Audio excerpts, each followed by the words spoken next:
หักอายลำบากเหมือนคันคากหมอบอยู่แคมน้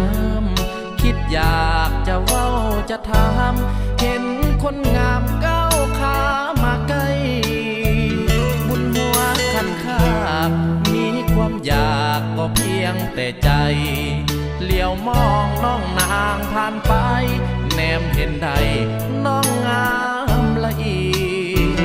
หักอายลำบากน้อ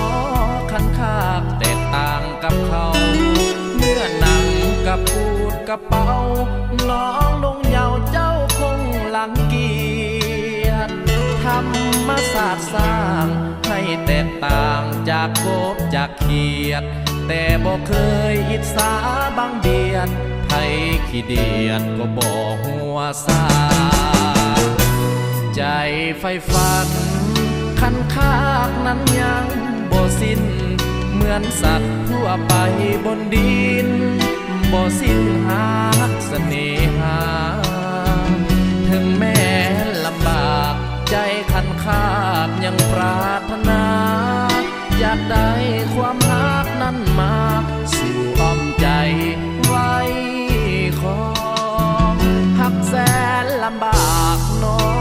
คันคากก็ยังบ่ถอยเหมือนดังตัวอ้ายเฝ้าคอยใจเลื่อนลอยลงหักแต่น้องคันคากต้อยต่ำสิ้นเงินคำจะมาต่อรองจะมีแต่เพียงเสียงห้องให้นวลน้องโปรดเวทนา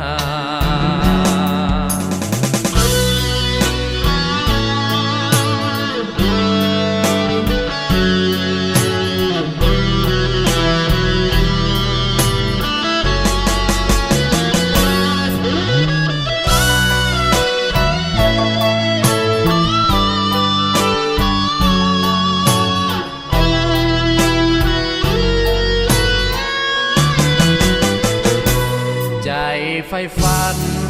คันคากนั้นยังบ่สิ้น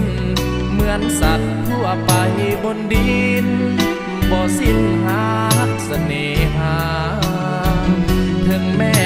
ลำบากใจคันคากยังปรารถนาอยากได้ความรักนั้นมาสู่อ้อมใจไว้ขอหักแสนลำบากน้อคันคากก็ยังบ่ถอยเหมือนดังตัวอ้ายเฝ้าคอยใจเลื่อนลอยลงหักแต่น้องคันคากต้อยต่ำสิ้นเงินคำจะมาต่อรองจะมีแต่เพียงเสียงห้องให้นวลน้องโปรดเว